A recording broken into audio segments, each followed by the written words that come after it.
কিন্তু প্রত্যেক ব্যক্তি সাফল্য লাভের এই কাজে সফল হতে পারেন না। এবার এটা কেন হয়, এর পেছনে কারণটা কি? কারণ হলো ভয়।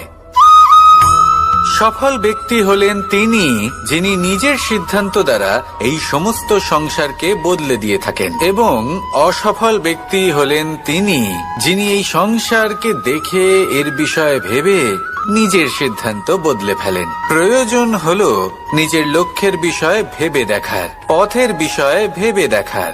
একবার যদি আপনি পথ নির্বাচন করে থাকেন, সেই পথে অগ্রসর হতে থাকুন আর তাতে অটল থাকুন। সবসময় দৃঢ় প্রতিজ্ঞ হন।